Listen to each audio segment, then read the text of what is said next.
Welcome to 2 on the 10.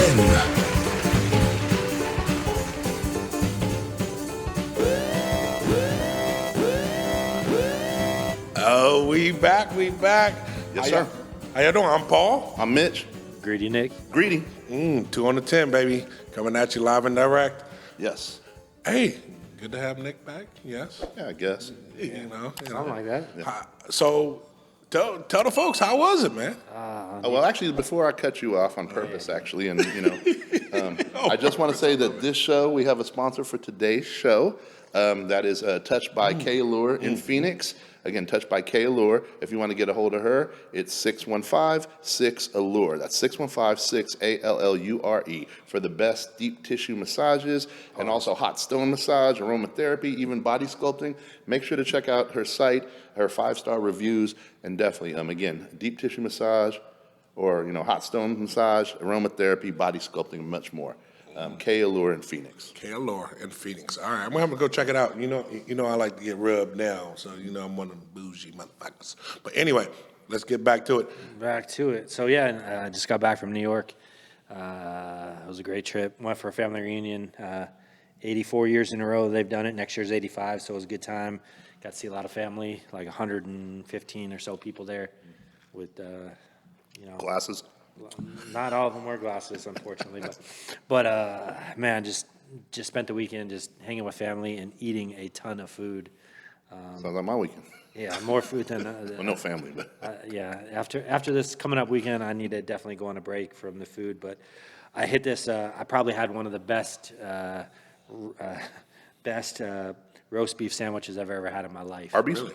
The best. It was from Arby's? this place, Dale Fiore Italian Pork Store. It's out in Patchogue. It's been there like 50 plus years. Mm-hmm. You walk in, they have all the meats hanging, and Pause. they make all the sausages, and they have a bunch of fresh pastas and stuff too. But this roast beef sandwich, they heat up the roast beef.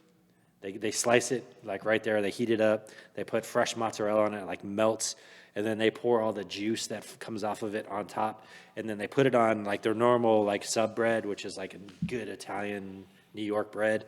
But then they butter it up and they make it into like garlic bread. So that it's like a garlic bread sandwich with the best roast beef you ever eat in your life with fresh mozzarella cheese on top. And I ate it the first day. And it was so good, I had to go back and get it a second time. That was the only meal I ate twice on the trip because it was that good. Damn, sounds amazing. Now you said something about the last time we were talking about. When you go back to New York, you were talking about the bread. How it's kind of different. The bread out there, I don't know what it is. The water, the way they cook it. We also went down to this place out in the Bronx. It's a little street called Arthur Avenue. It's like they call it the Little Italy of the Bronx. Mm-hmm. It's actually bigger than Little Italy in Manhattan because that's all gotten eaten up by Chinatown. But it's like a couple blocks, and the main street on Arthur Avenue, there's like a bunch of restaurants, and there's like 3 or 4 different bakeries. We went to this bakery. It was called Madonia Bakery. I saw the pictures. It's been around since 1918. Really? They make their bread fresh like throughout the day, daily.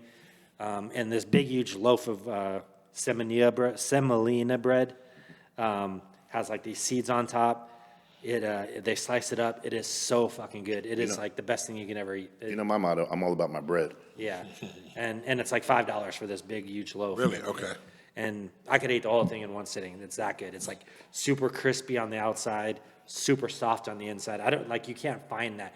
Like if you get bread here, it's like the outside's crispy, but then the inside is like stale almost. Mm-hmm. And then if you get the inside is really soft, the outside is soft. There's no crisp to it. Mm-hmm. They get that contradiction of like the outside is like super crispy and flakes off. The inside is like super soft. You could like just scoop it out and eat it. So you're saying people in Arizona don't know how to make bread? Apparently they don't. They're not about their bread out here. It's the water. I told you guys. And then we hit this an amazing Italian restaurant called Emilia's on Arthur Avenue, and had probably some of the best penne alla vodka I've ever had. Just everything there was amazing. They made all their noodles in house. Just amazing. How about the food. chicken parm, man? I judge. We didn't get the chicken parm there. We did get a chicken parmish meal. It was like chicken breaded, fried. They put the sauce on it with some cheese, but then it had like mushrooms and peppers and some other stuff. Gave it a really good flavor, but just the chicken was like pounded super thin. Like Pause.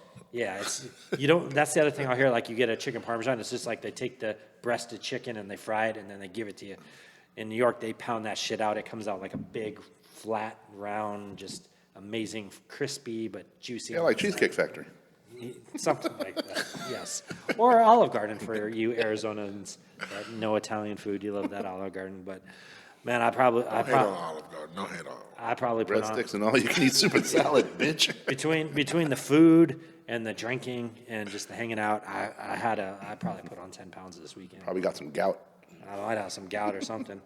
No, but wow, boy, you all one today. Mitch is on one today. I love it. I love it. But overall, the trip was great. Family reunion was great. Next year's 85, so it's gonna be a big one. There you go. They're expecting, maybe 200 plus people there. So Okay. looking forward to it. And I told you, Paul, you're invited. Mitch, you invited too. Yeah, I might have to sneak out there. I have to, come in as one of the, distant family members. Exactly. Plus, I got the U.S. Open out there normally around the Yeah, same time. U.S. Open's the same time. And I was telling Paul, like, there's some people that have been coming to our reunion for like 30 and 40 years that were friends of like cousins that still come that are technically now part of the family, even though they're not relatives. They were just friends of cousins. They got invited, they started going, and now they get the invite and they just show up. They're not even, some of the people that originally invited them don't even go to the reunion some years, and they're still there hanging out with the family, having a good time. So, we're an open family. We like to have everybody come in and enjoy and eat. So much food at the reunion. They had one of my aunts makes homemade eggplant parmesan that will blow your socks off. And then my other cousin, who's like a chef wizard, he used to own a fish market and a restaurant. He made chicken piccata, which was amazing. And then everybody meets up on Saturday before the reunion, and they roll meatballs for like 4 hours straight, and then cook all the meatballs. And they have these big, huge vats just full of like these little tiny meatballs. And they just spoon them out, and everybody eats them. And just like the food itself, just at the reunion, all homemade. Everything is just so amazing. It's definitely an experience. And like I said, you guys are welcome to join me some year. I'll have to take them up on that. You can't beat the food, and the family's fun. They're a bunch of crazy Italians, loud, and just really good time. So I'm down to go to New York, get some Arby's. Yeah. Yeah. Horsey sauce. Shout out to the Vellucci family, by Yeah. the way. But we'll definitely put that on the bucket list. But speaking of weekends, I heard you had an eventful weekend this weekend. So why don't you break it down for us? Okay, so believe it or not, I had a staycation this weekend. And so What's that about the 8th, 9th one in a row? Mitch's life is a staycation. so anyway, I don't think Mitch I think the reason he's having a staycation every weekend, I don't think he has a house anymore. mind think your, he's business, mind your homeless. business. Mind your business. Now, so let's see, what did we do? So anyway, actually on Saturday, first off, Saturday afternoon, I just got, since we mentioned food spots, I'll keep it real quick. I took Chris to Ritos. Ritos. Yeah. The Ritos tacos. Ritos Tacos. They got one in Mesa, and I will say, I think you went there already too. Remember I told you when they had one, and it is just as good. Yep. I don't know how much they raised it. I remember when Ritos Tacos were like $2.99. Now they're like $5.99 a hard shell taco. Inflation. Yeah, But they work. I'll tell you what, the hard shell. All I get at Ritos is the hard shell beef, shredded beef tacos, and then of course the cheese enchiladas with the red rice. Money. So hit that. So dinner, one of our friends, she was making pasta. She gets down. I'll tell you what, she was making shells for 2 days. So she gets down. She, I brought over a bottle of Camus or whatever. We went through that in like 5 minutes. And then she also made the best bruschetta I've ever had. That was crazy. She did something with like blue cheese crumbles, artichoke hearts, and then like tomatoes, which doesn't, and then whatever sauce she made. Yeah. But it was so amazing. Like, I'm not the biggest fan of all that stuff, but it was amazing. Really? So that was good. We'll touch on this later, but she kind of introduced me to a couple microdosing shrooms that night. Okay. So it was cool. We'll talk on that. Then Sunday hit. She got to meet little bro Ryan. Okay. And Fallon. There you go. And they had this spot that they had on lock, Prime, Shula's Prime over at Wild Horse Pass. Yep. Their boy's the GM there. Eddie, shout out to Eddie, man. That dude's the man. He's only 32 years old, but he runs the show. Right. He also, I got to go back over there. Maybe change over there because when I, at the time, I took my date over there and it was let's put so we were sitting across from Fat Joe. Oh, really? Fat Joe was chilling. Yeah, he over was there. Yeah. Yeah, because they got a lot of a lot of musical acts over there. I know they had Gucci Man. They also had who's that? Ludacris, I think, was over there too. Yeah, they had Ludacris and Fat Joe the day we were there at night. Yeah. And then I guess the night before they had Rick Ross, they had Migos, Yep.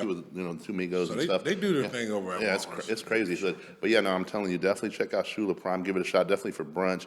And then Ed got to come in. The GM sat down with us. Was just eating dinner. Eating brunch with us. Mm-hmm. We got a couple of different. We got their monkey bread. And let me tell you this. I'm not even kidding. The best chicken and waffles I've ever had. Okay, The so best chicken and waffles I've ever had. really Yes.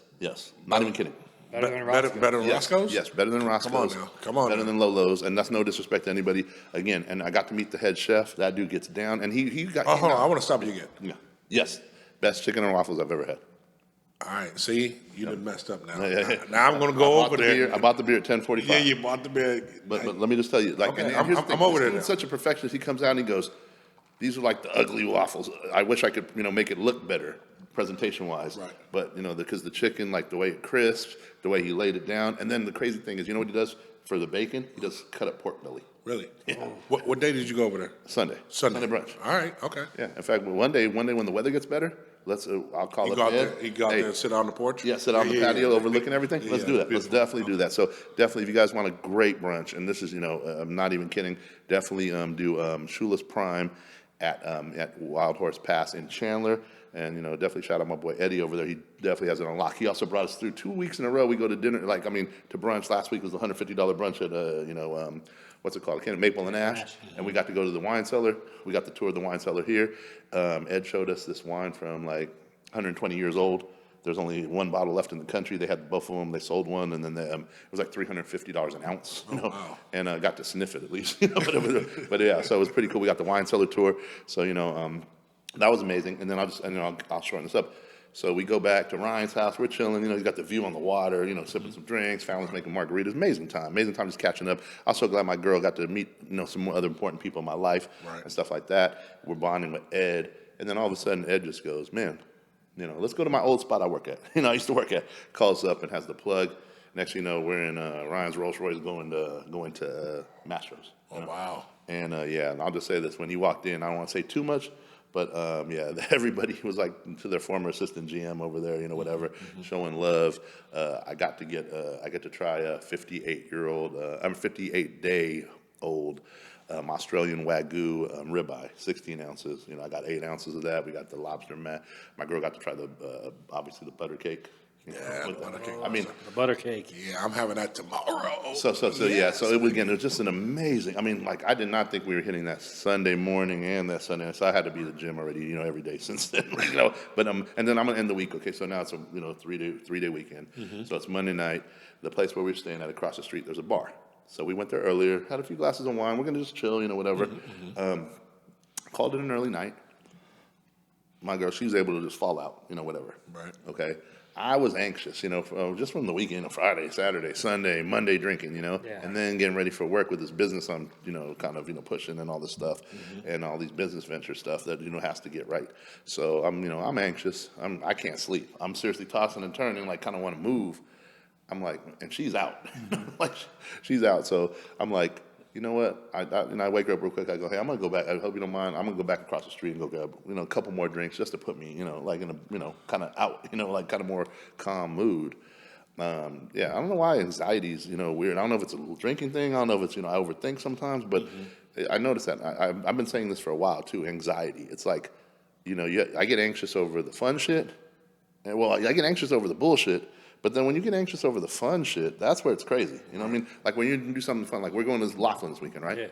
Yeah. We always get excited for it. We've been on that trip, all of us in combination one or the other for, 22 years now, right? Yeah. Okay, so I always get excited for that trip every year at the same time, opening day of football. At a certain point, it almost comes too quick, pause. But it's like, I don't have enough time. I'm not packed. I don't do this. Like the stupidest stuff gets me anxious. Right. And so I'm catching that, and this will lead into something we'll talk about later too.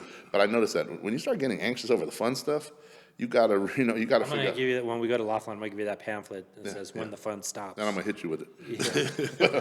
It sounds like the fun stopped for you on a lot of shit. Anyway, I'm still having fun. Don't get it twisted. Right. But so I go back to the bar, and I'll just give a preface. So there's a couple bartenders that work at this bar.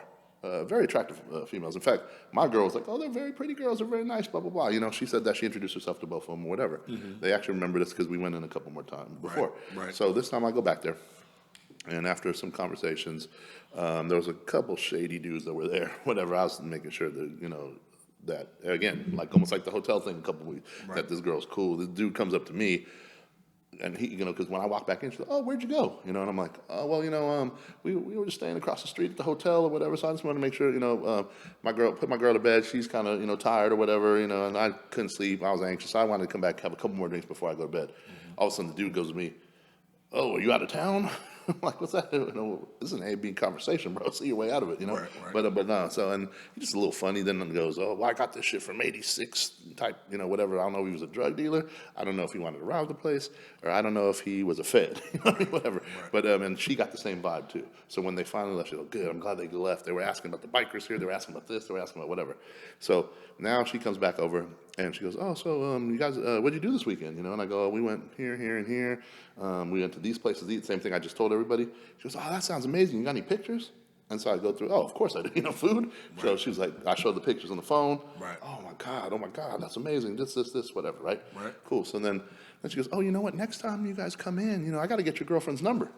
I'm like, "Hey, cool." And I'm thinking it might be on some level, maybe because, she had expressed she was in the bar industry too. Yeah, right. Maybe it's, hooking up a job or whatever else. Right. And then come to find out, she was like, and then she goes, "Yeah, because maybe, we can all hang out sometime. My husband's a very attractive man." Ow! I was like, pause. She dropped it on you. Okay. I see again- where the story's going, but go ahead. And again, and even my girl said this. She was a very attractive girl. Right. Very attractive. Okay. So it was, it was like, what, excuse me, did I hear that correctly? Did I mishear? And it was like, so then when I went back, finally to the hotel, I tell Chris, and she's like, "Really?" She said that, Right. It was like, and I'm like, okay, well, I was just, I already kind of knew already, but I'm like, "Hey, so what's your thoughts on that?" Right, Like, exactly. And she's like, the first thing she said to me, "That's flattering. It's kind of weird. It's kind of a little bit of everything." Like, and she even said, if we had, first of all, she didn't say if we, she was like, just even if she would have hit it with like approach with the, "Hey, let's hang out," Yeah. and we'd been there a couple more times, she would have been oblivious to everything else. Like, "Oh, okay, cool." Right. But because it was like, we probably seen her twice. Right. She came with the, and my husband's an attractive guy. We should all hang out.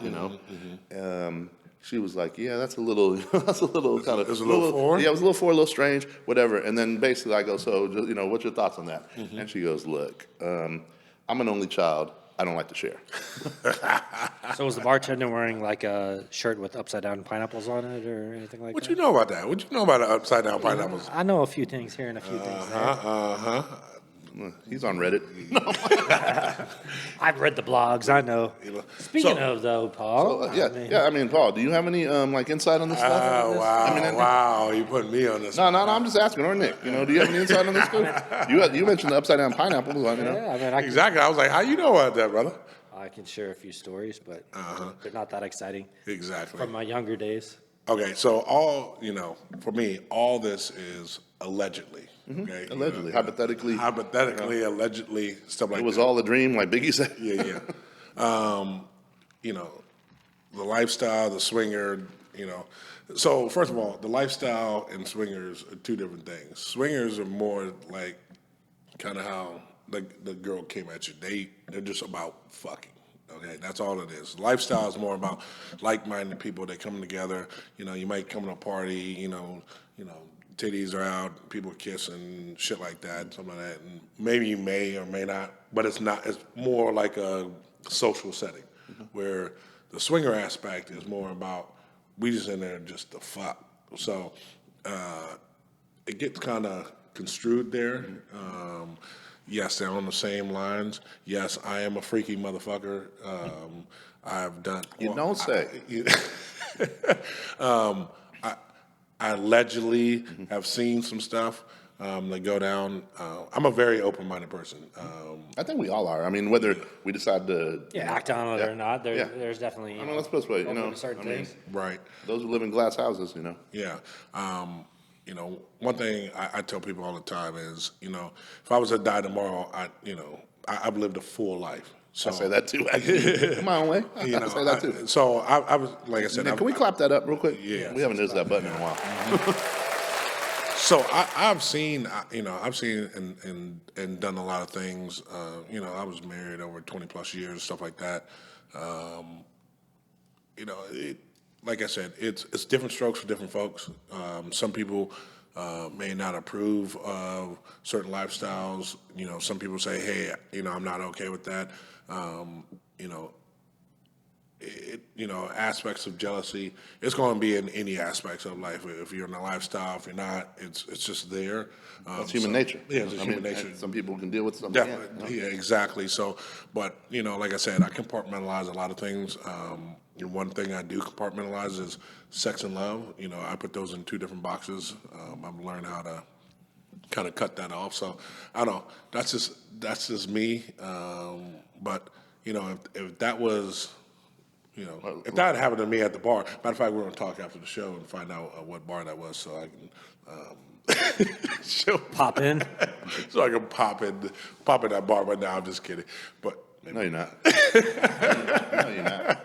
Like I already said this. I'm going to be completely 1,000. I said, well, I was telling Chris, I go, watch this, and as soon as I tell Paul, he's gonna be like, what bar was that? I already knew. Hey. Here's the thing. Okay. So, growing up, what I'm saying is, you're an athlete, you have all these testosterone, you have a lot of stuff thrown at you. So, you see a lot, you hear all these stories, stuff like that. It kind of conditions you into being accepted, of a lot of things. And like I said, it's not for everybody. Where I see it was funny is some of these cats that are out here preaching, oh, this shit's bad, and behind closed doors, they're the nastiest some bitches. Or how about this? Let me just add. They're saying all that stuff, and singly they're going out trying to do stuff. Yeah. You know what I mean? And that's why it's. I don't know if you remember. I can't remember their names, but there was this preacher. I believe it was out of Texas. It was his husband and wife. I think it was a Netflix series. It was this big. They had this big old mammoth church, and come to find out, they were in the lifestyle. They were out here swinging and stuff like that. Not Jimmy and Tammy Faye Baker from back in the day. No, it was another one. You have to go on Netflix and find them. But crazy it was out there doing the pool boy and all this other stuff. So, but like I said, you said earlier, don't throw, No, I mean, seriously. Here's the thing. Okay. But like I said, each to his own. Like, that's saying you would never do something like that. Yeah. I would allegedly maybe do something Well, like here's the thing. Well, first of all, let's not say I would never do something like that. I mean, I'm just... You would... The situation... Okay. So would you have a threesome? All right. Well, first of all, now I wouldn't. Okay. Now that's what I'm saying. You're in a committed relationship. And let me just give a little background. Everybody always gave me shit for being the single guy, always out all the freaking time, right? Right. Okay. So I'm kind of going in reverse. I would go out, I would have crazy situations, whatever else, seeing everything just about, and over 20, 30 years, and I've had 3 serious relationships, you know what I mean? Right. 2 people I've lived with, but what's it called? Now that I'm where I'm at right now, and again, it's like I'm kind of almost going in reverse. It's like now I'm happy with where I'm at. Mm-hmm. I want to build with this one person, and obviously, I want to the back and forth with her. I want to take super seriously, and whatever, and again, build together with what we both want, value. Right. And so it's like I didn't go to that point to get here to go, okay, let's act crazy together with other people. Right. I mean, don't get me wrong. It's cool that. So let's play. Let's play, and we know where you stand at. This is real hypothetical. No, of course. So, say Chris was out of the way, and she says, baby, I'm open to that, stuff like that. How would you have reacted? Would you be open to her open-mindedness, or would you be like, you know what, that's definitely not for me. That's kind of like a deal breaker for me. All right, if you're putting it that way, and again, this is all hypothetical. Yeah, no, hypothetical. Like I said, Okay. We know how you are. Yeah, no. Real talk. Well, first of all, let me just say this. I'll just keep it real. Like with this relationship, where I'm at from where I was, I think I've come a long way. A long way. Yeah. And from where I was to where I'm at, and what and where I want to go. I didn't think I'd ever be that guy, truthfully. So it kind of is funny to me, but it's cool. I like it. I'll enjoy it and I'll embrace it. I don't give two shits what anybody says, you know. Right. And in fact, the funniest thing about it is we get so much love from people, and then like people trip out because they've never seen me like this. I know. I was the first person. Soon, you know, even before y'all made it official, I was like, hold up, I see something going on. Because you were, like I said, is, you know, the one thing I love many things about your girl, but one thing I love about it is she's softened your heart. You know what I'm saying? Even though you're a big ass teddy bear, you had this, you know, wall around your heart, and she's kind of broke that down, and she's softened you up. Like, you know, now you're a really big teddy bear, you know. Most of the time. But no. But if you drink some, but if you drink some and look at them wrong, you'll see no teddy bear. You see a bear. But I'll just say this though, seriously. Let's keep it 1,000 on what it is. Is with where we're at with this situation. I can say this. I can be honest enough to say, I wouldn't want to see my girl with another dude. Gotcha. Like, because here's the thing. You know, you could sit there and convince yourself, again, from my standpoint, that maybe that could be this or whatever. But once you cross that boundary, I don't know that there's no coming back from Gotcha. it. So what I'm saying is that would be a deal breaker for you. We would. Here's the thing. No, if she was into it. Okay. Well, here's the thing. We would have to have those conversations. Exactly. We would have to have those conversations because here's the thing. I do truly want to build with every thought, like just like we sit there and we'll table everything. Okay. And we'll have that discussion. If she was into it, I mean, we'd have that discussion. Okay, you know, like I'm open-minded enough to have the discussion, sit at the table, and let's figure it out. Because So what if she was what if she was into women? I knew this was coming. And she said, Whoa. Mitch, I don't want a man. I want to bring another woman into our relationship. If I'm being completely honest, that'd be easier. Yeah, it'd be easier. But the same token, there's still that. Here's the thing. There's still that emotional bond. No, if for sure. If there's an emotional bond with it, then you know what's it called? I mean, again, there have to be just discussion, and everything would just have to be on the table. Like I said, that's why I compartmentalize sex and love. Of course. So Greedy. I used to be able to compartmentalize a bunch of stuff. I got you. But like I said, things change. Of course. Things change over time. I'm just glad. I'll just say this real quick. I'm glad we are on the same page. It's nothing funny. Yeah. And but your partner should be on the same page. Without a doubt. If you're not on the same page with your partner, you shouldn't be together. I mean, it's straight up. I mean. Yeah. No, of course. And I'm not putting my business out. She said the same thing though. She was like, I could not be in the same room and watch. Again, she doesn't like to share. I'm an only child too. I guess technically I don't like to share either. There you go. Now when it comes to like, here's the thing. Where I came from, I've seen everything, heard everything, been around everything. Right. And didn't say I decided to partake in it, but I'm I've got to, like I said, we lived an insane life. We live lives. I'm not trying to prop us up, but we can put our lives up against athletes and movie stars and whatever. Easy. I can tell you. Yeah. I mean, there's a time in Vegas where I'm not going to say how many girls were in the room, but I can tell you the moon, stars, quasars align, and it's just me. You know what I'm saying? Yeah, no. It was crazy, and like you said, that's on the lines of maybe Drake or somebody else could pull that off without paying. No, without a doubt, exactly without paying. And that's what I'm saying. It was just one of them lucky things. But anyway. Greedy, I ain't gonna let you off the hook. No, exactly. You up here all quiet as you. Keep talking to Mitch. No, we definitely have to talk about. But then here's the other thing too. For just in general, again, I'm not throwing stones at anybody. Period. Everybody's got to live their life.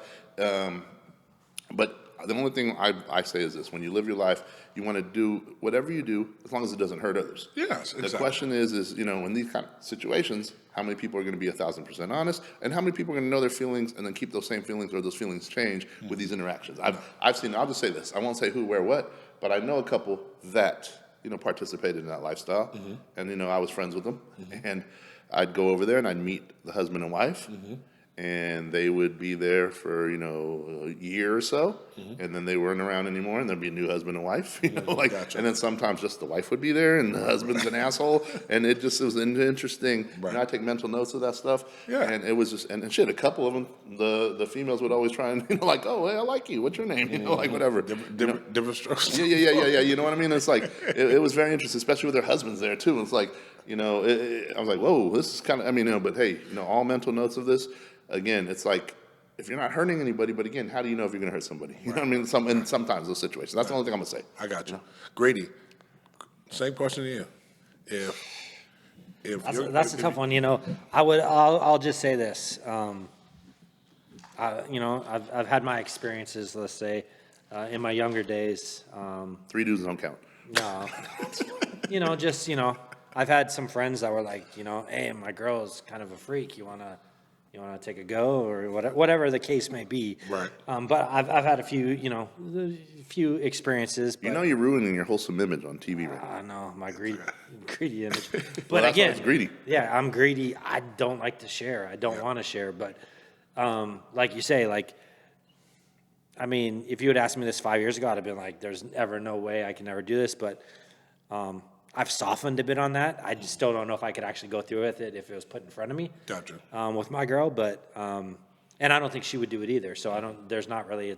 We're talking hypothetical here, but obviously, if it was if she's like, "Hey, I want to bring another girl on," that I think I could be comfortable with that on like a one-off basis. But I wouldn't want to try to do like a continuous thing with the same girl all the time, because again, feelings would get involved at some point. So. Gotcha. You wouldn't want to do it like a girlfriend situation. Yeah, not a girlfriend situation. But if it was like we got drunk and some girl happened to be there and something happened, then I'd probably be okay with that. Now, if it was like a couple, I would think that maybe I could, but when it came down to it and I had to be there and actually look over and see that happening, I'm not sure I could do that. Yeah, I It gotcha. just, it's one of those things. It's great in theory, but when it comes down to actually taking place, and your feelings get involved, and you start, adrenaline kicks in, and you feel some type of way. I don't think that would work for me. So it'd fuck your mind up. I'll say this. I'm going to add to this because what you're saying now, just to make my point clear. Again, where I'm at, the person I love, I couldn't do it. I couldn't do it. Again, just for for many reasons. I'm trying to build something different. I'm trying to build something that's not too many people build. I hear you. And so at that point. And again, I'm always open for discussions. If that was important, I'm always going to listen to to her. Yep. And then we can table it. And go from there. But at this point of the way I view it, I'm like, I'm trying to build something a little bit different. Yeah. No, I agree with that exactly. And I think that, if I was dating someone that maybe I didn't care as much about and that I didn't want to again, try to build something with, and it was just someone they're fun and we're hanging out and we're having a good time, then maybe I'd probably be more open to it, because I think it really came down to if I didn't see a future with somebody, and it was more just like I'm kind of casually dating someone, I may be more open to, because at the end of the day, I don't care as much. I'm not as invested. But once you're like fully invested in something, it's hard to be like, okay, now I'm gonna share you, or allow someone else to have what I have. And that's no knock. I think we're on the same page on that kind of. It's like, I'm not trying to share wifey. You know what I mean? Exactly. But in the same token, the people that do, no knock on it. Hey, no knock on it. As long as everybody, as everybody's feelings are intact, and everybody comes out of it with whatever. It really comes down to what you're comfortable with, and what your girl's comfortable with, and what you guys are, And some people, they may be comfortable, maybe the girl likes girls and that's all she really wants to do, and she doesn't want to bring another guy in. There's some guys that may not be okay with that, They're like, I don't want my girl with another girl. I've had friends that have told me. I know some cats like that. Yeah. I don't Like, no, I understand don't wanna them, do but I anything. understand. Well, let me say this too. There's a difference also between, again, each person, usually it's the females, but each person differentiates between sex and emotionals. Yeah, sex and love. I Like just told sometimes you. emotional is worse than sex. No, I told you. depending on the- Love and sex is two different things. Yeah, no, exactly. You know what I'm saying? And when you cross, when love becomes sex, that's when you're in a relationship. You know what I'm saying? But I break it down to people like this. How many times have you gone out there?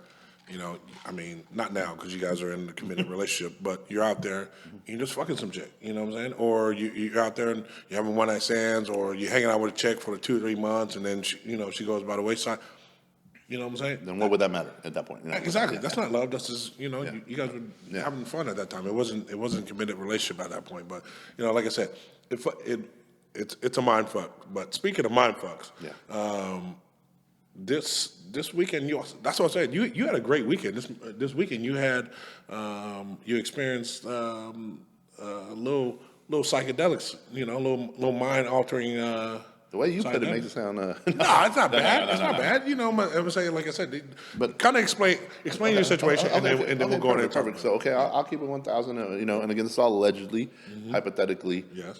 For entertainment purposes. Yes, just in exactly. case, Yes. But so allegedly, when we went to dinner at our friend's house that was making dinner, she introduced us. She goes, "Hey, by the way, you guys, I got microdose shrooms. You should really check them out." And she explained them, I've always been interested. I listened to the Joe Rogan podcast, all this other stuff. I've been, just trying to, just find like alternatives again, I've been drinking since I was 14 years old, Okay. But other than, a couple, months here and there, it's been that same, like pattern, it's like, for people that know me and even don't know me or listen to this at all, I'm a social drinker to the fullest. Right. Like, I don't drink at home. I have bottles of some nice bottles of shit that I will never crack. Right. I don't come home and just sip. But as soon as we get out, I'll drink, and I can easily, when we're going out in a social function, keep the party going. You know what I mean? And whether it's, I've been notorious for drinking. Again, this is extreme, but I've been notorious for, let's use Laughlin, right? Yeah. I've been notorious for drinking from 3 o'clock on a Friday to Saturday morning or whatever, and then, a few hours, whatever, then drink like 6 o'clock Saturday night all the way to 2 o'clock Sunday. Mm-hmm. That's happened. Yes. And they've also wheeled you up in a wheelchair. Yeah, they've done a lot of things. Oh, man. So I've calmed down. Y'all get back for Laughlin. We might have to tell some Laughlin stories. I've calmed down a lot, but I still know that I can show up at, for example, my Moose Lodge at 10 a.m. And shut it down till 2. There you go. Again, not even bragging about that shit, but I would love to, because, let's say, again, for example, this weekend, went out drinking a little bit Friday, Saturday definitely, Sunday definitely, Monday a little bit. When Tuesday comes, let's be honest. If I'm not drinking Tuesday, there's no hair of the dog. It's like now you got to get into your work week, first of all. Yeah. So that little bit of depression hits because, you're not feeding your body the liquor that your body's craving. It's like, feed me. Yeah, yeah, It's like, exactly. No, I'm telling you, when I stopped drinking, bro. And then I'll keep it a buck too, because my girl lives on the west side. So now all of a sudden it's all this stuff, and then there's a separation, which I've never experienced in my life. This separation depression type shit too. Right. It's like damn, we just spent like 4 days together all day. Right. You would think I'd be tired of somebody, and vice versa. Right. And again, She is. She told me. Yeah. She put it on Facebook. She's like, "Thank God it's over. Back to my normal life. I don't have to eat all this rich food. Getting the gout."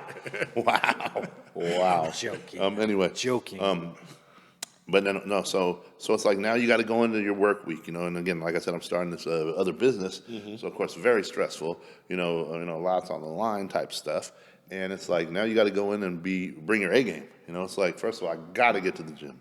I got to get the gym, sweat all that bullshit out. I know a lot of people hit the saunas, all this other stuff, but there is really a regimen for this shit if you're going to really do it well. And I think we've all done it well for a while. I put this table up against any other 3 people in the country when it came to certain drinking aspects. Right. And that ain't necessarily a thing to be proud of, but it is what it is. Yeah. And so with that said, I've always been looking for a way to just kind of, calm that down. Also kill some anxiety that's going on.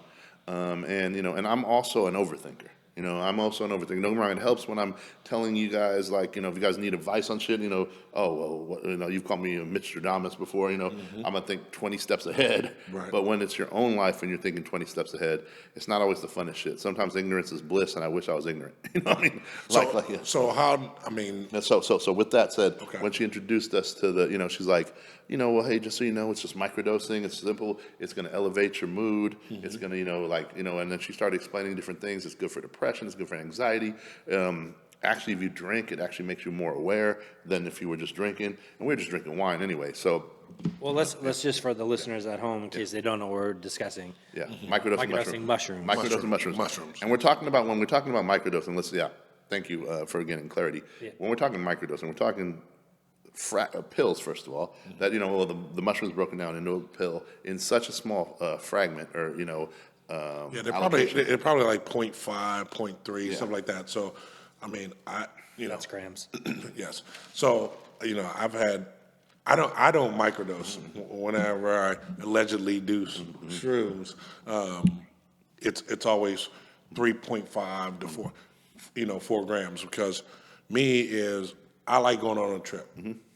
I like going on a 3 to 5 hour trip. I like getting.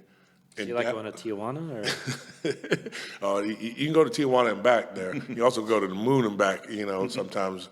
But what I love about shrooms is, first of all, for me, it's intimate.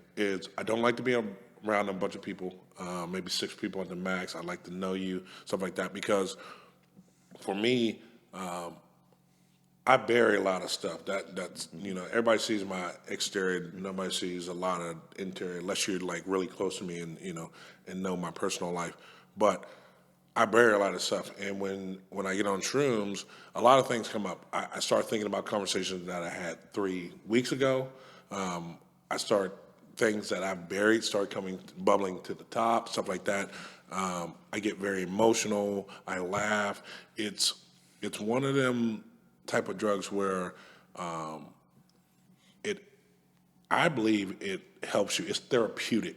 I really think they should do some more research on this drug, because using the right way, and which I heard, that they're starting to do, like especially with people with PTSD, people like yourself with anxiety and stuff like that, and being able to, help them on a smaller dose level, not, like you said, you like the microdose, where, me on the other hand is, I like trip balls. You know what I'm saying? Let me tell you this. I've been actually researching this for about a year now. Okay. Just because I've always been interested in it. Like, I know Joe Rogan's had a couple, in-depth, conversations about it. Some other places, and anyway, there's a lot of there's starting to be more science backing it up. One of the things that I thought was very interesting, I read this article actually about 2 weeks ago. There was a guy that was, a severe alcoholic. Went to like the Betty Fords, everything else. He's been drinking since he was like 12. He went in to check himself into clinics at 16. And then all of a sudden at 22, he had issues or whatever. Then at now he's in his 30s or whatever, he went into a program of microdosing. But it also came with some other therapy. I don't know what the therapy was, whether it was, word therapy, video therapy, whatever else. But between that, he cold turkey finally got off of liquor. And then there's other stories of that. In fact, the person, I want to say too much, again, allegedly, hypothetically, stuff like that, but the person that I know that, I talked to for this stuff, and, I'm meeting him actually, him or her tomorrow, they are very like a scientist almost. Right. First of all, that person quit drinking, and they were like a life of the party drinker. This has been able to let them quit drinking. And they don't even desire it. The one thing I got to say about shrooms, when you're on shrooms, just for me and a lot of folks that that I take mushrooms with, is you don't like to drink on it. It tastes the taste of alcohol tastes weird to it, and it's kind of repulsing actually. Food too is like you really don't want to eat on shrooms but definitely alcohol. It tastes totally repulsive. Well, I'll say this. So, and that's on your level of shrooms, right? And then on my microdosing, I think I took 2.5 pills.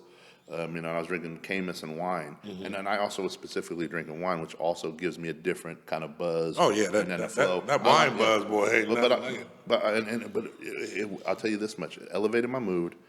I was thinking clearer, even with the wine buzz. We drank like 3 bottles between 4 people. Right. Oh wow. But I'll tell you, I was like alert. And I felt my mood was elevated, so it was very interesting. And then on top of that, I'll just say this: another, just some more benefits. I talked to the person, I should say, and they said that they've helped over 10 people so far get off of prescription medication for depression. Really? Like cold turkey, get off that medication, and just now replace it with microdosing shrooms, and they're happier than ever. and not just like the zombie land where, where some of this, Well, you know why there's not more research and money pumped into because, it? yes, Because yeah, why make, yeah, it's not a chemical drug that they can, produce and mass produce. sell No, and, exactly, and, exactly. and, put a patent on. So the drug companies don't want you to take it. And Exactly, exactly. So, I mean, it's safe. kind of like, the stigma behind marijuana for all these years, there wasn't a way for them to really monetize it. So why would they say that, it does have some benefits and it does help certain people and it does help relieve pain, and you can get people that are addicted to, heavy, hardcore pain pills, start smoking or taking, edibles, and then get off the pills altogether. Yeah, because then, right now, in some shape or form, there is either medical or fully recreational, marijuana laws that are on the book. I mean, I think even this year, this election, there's 8 more states that are going to go on.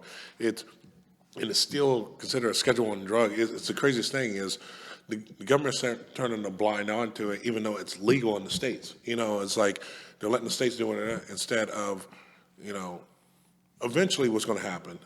I mean, and we'll get back on the shrooms thing, but marijuana thing real quick because, it's close to me.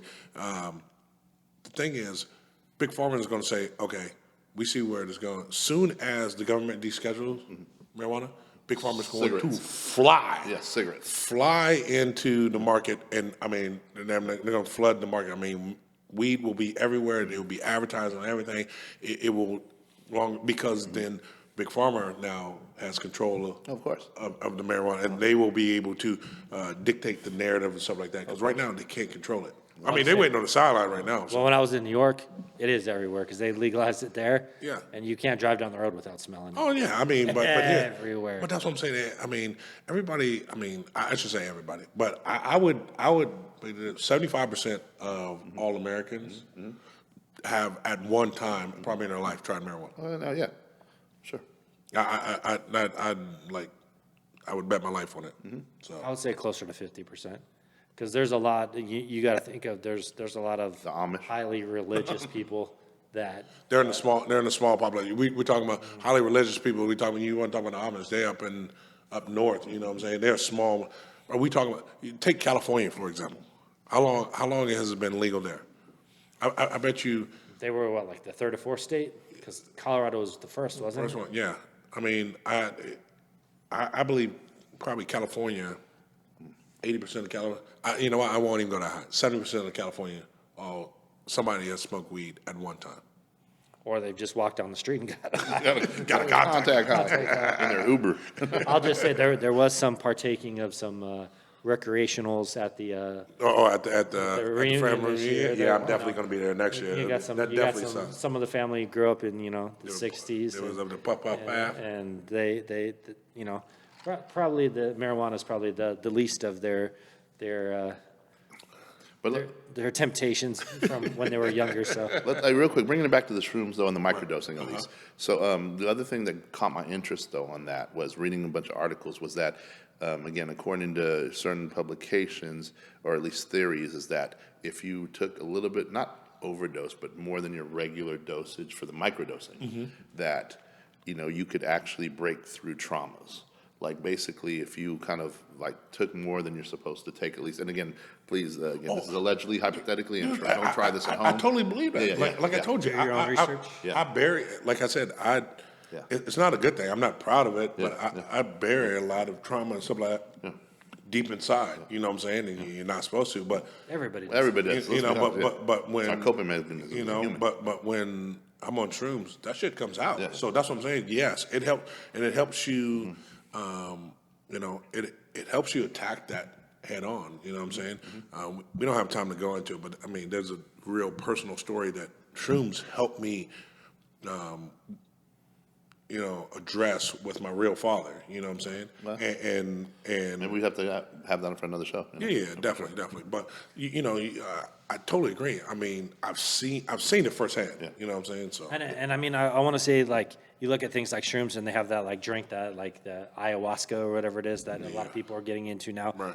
I mean, it's supposed to be like a mind-altering experience where, like, it can change your perspective on how you're living in your life. And Isn't that what Ricky Valens had in La Bamba? I don't know. But the difference is, like, Shrooms, from what I hear, is a more chill, where that ayahuasca, like, supposedly you like throw up and shit yourself. Yeah, and then you also have to have a handler, supposedly. Yeah, and have someone there to. Yeah, I mean, ayahuasca's dope. I mean, they have some real, they have some real Mexico ayahuasca. trip. Yeah, Mexico trip. Yeah, but down in Mexico, they do have some. It is something that is on my. I mean, I'm putting my business out on the street, but it's something that's on my list because I mean, I've heard so many things, and I'm like, okay, well, I want to try this, and I want to see because I'm all about. Expanding my mind. Just like DMT too, right? Yeah, well, I don't know what DMT, but I definitely want to expand my mind because, like I said, I think God gave us a little bit more power in our brain that we don't use. Oh, we don't use 90% of it. And I think it helps you tap into it. Want to hear real quick a fun fact of a few different people that are very open-minded that kind of either have visions or that have that see premonitions or whatever. Again, I was talking to a very close friend that was basically damn near he could predict a few different things here or there, and I just say I saw enough proof. I saw enough receipts that made me believe that, and I've had some crazy stories in my life that that keep me open to that stuff. But he asked me straight up when we were talking. He goes, "Hey, Mitch, have you ever had head trauma, like serious head trauma?" And I was like, "Yeah, I have actually." He goes, "Yeah, me too." And so did the other girl that said she had trauma. And it was interesting because they said that sometimes people with head trauma, they will open because their brain, like it'll almost force their brain to use other parts of their brain that, wouldn't develop normally right now with the way we're conditioned, So I thought that was very interesting. And all three of our stories when we were sitting in a room comparing them were eerie, when it comes to things that you might believe, you might not. That's crazy. I'll say that. That's great. That's crazy. All right, folks. Well, we're getting towards the end of our show, so you know what that means. That means we need to have the thoughts of the day. Yep. Greedy, since you just came back to the good old Ponderosa, won't you start it off? I mean, I'm just going to go back to, family. For people out there, maybe you're not so close with your family. Maybe you've had a falling out with someone in your family. Maybe it's your parents. Maybe it's, even maybe not even be family. It might just be a friend that maybe you considered family for a long time. You haven't spoken in a long time. Life's too short. If your family's out there and they're still alive and maybe you had a falling out or something, try to make that connection back. Try to get them back in your life because really when it comes down to it, there's nothing better than family. You can't replace family.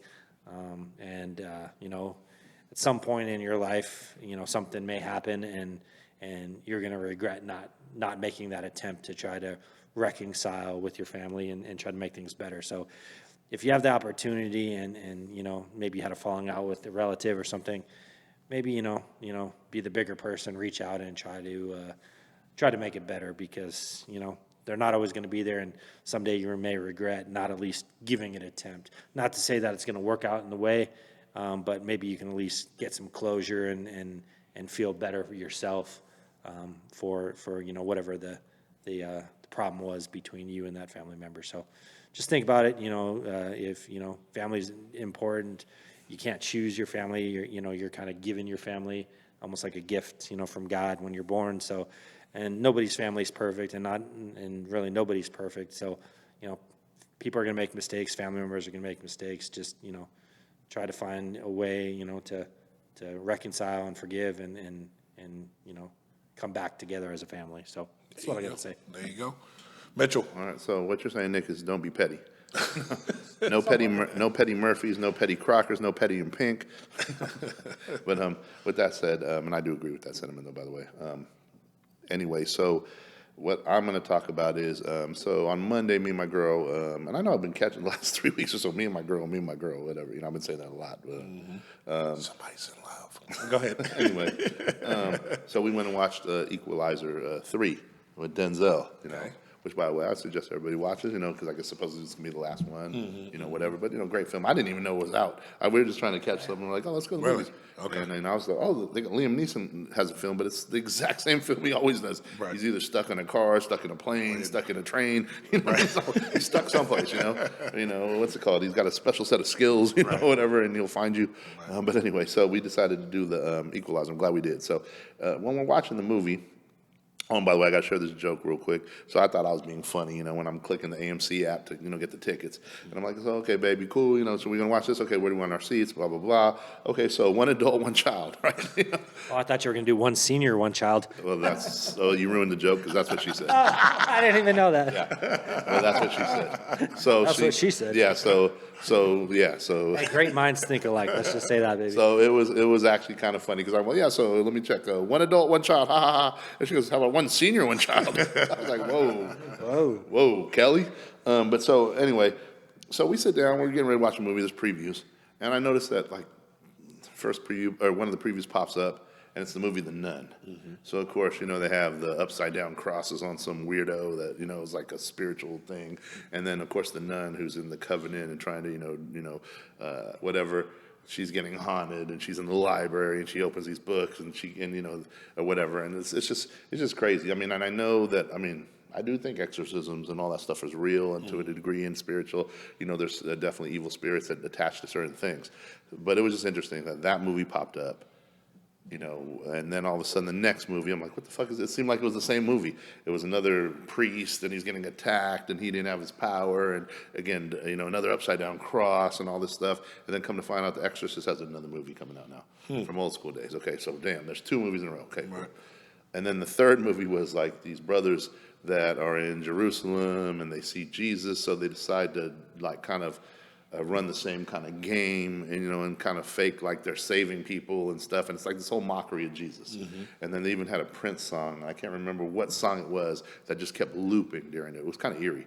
And so they were basically mocking Jesus and stuff. Mm-hmm. And again, it just was interesting because, I sat there and a lot of people are going to watch this stuff and it's going to go over their heads and they're just going to sit there and go, oh, this is what it is. It's entertainment. It's art. It's but whatever. It's an attack on Christianity. No, without a doubt. It's coming from places. It just to me, it reiterates who really runs this world. And who's got the power, because they keep pushing this agenda. You don't see them attacking Buddha. You don't see them attacking Allah, really. You don't see, more power to all the people that believe in stuff that preaches good and do unto others and, and show love to your family, friends, and loved ones and others, and sacrificing. And it's funny though, but it seems like it's like we're really in these days where Christianity is under attack. I remember this. I was reading like some guy got kicked out of a mall in Minnesota for wearing a Jesus Loves shirt. We're really in these times. We can have, I hate to be this way, but we can have a stadium full of people, calling themselves Sun Devils, throwing up the pitchforks. Even the little baby, I was in that stadium before, and the little baby's holding up a regular devil, like, whatever the what's it called? The forks, just holding it up in this little crib to a 2-year-old just swinging that. Mm-hmm. And we can have Sun Devils. We can have the Phoenix, rising. We can have all the Red Devils. Arizona actually, as ironic as it is, not only is it on the 33rd parallel, but spiritual activity is crazy. Whether you're talking, the Superstition Mountains, the Indian burial grounds, all this other stuff. Mm-hmm. So I think there's a bigger plan for all that. Just my 2 cents. We'll talk about it maybe some other time. Mm-hmm. But it's just very interesting. Arizona also has the most devil names out of any place in the country. Whether it's Devil Creek, Devil Highway, Hell's this, Hell's that. Even it's hot as hell. Yeah. Well, that too. Even Santan reads like Satan. Right. It's like when you walk by, it's like it's just very interesting that this push is really here, in my opinion. It's funny because, but the good thing about that is when you are attacking one thing, that tells me that it's a threat, and that tells me that you're giving credence to its reality. Right. Again, that's my opinion, but again, it's just interesting to see this kind of brainwashing and this kind of subliminals all the time now, and I think it's been intensified in the last 10 years. I love it. All right, man. This is the second part of what I started last week was for the men. Taking care of the ladies. This week's for the... Give them a bath. The lady, yeah, you like that. You probably went home and did it. I probably should call your girl and find out if you did it or not. This week is the women taking care of the men. First of all, we're in football season, okay? So first of all, leave your men alone during football season. Let them watch the game, at least the morning game or the night game without bugging them. That's all they want. They want peace. Yeah, just Thursday night, all day Saturday, all day Sunday, and Monday night, please. Yeah. Just give us some peace. Just leave them alone. But no, that's real though. I ain't gonna lie. I ain't gonna say I'm playing around. But no, give them some peace on that one. And then second of all, do something nice for your man. Rub his shoulders. Rub his, I thought he was going to rub something else. no. Rub his feet. I mean, Rub and a little tug. not everybody has, a good sex life. You don't have to do that. But, just show him that you love him. You know what I'm saying? Even if you've been in a marriage for, 10, 15, 20 years and the spark ain't really there, just show him a little something. I guarantee you the following next day you're gonna get Tickle his balls. you're gonna get a nicer man than that. But And if you have been together 10, 15, 20 years and the spark ain't there, drink a bottle of wine, that'll get the spark. And start swinging. but no. So this closing is for the women. Make sure you take care of your man this week. But on that note, we out of here. 210. We love ya. Mwah.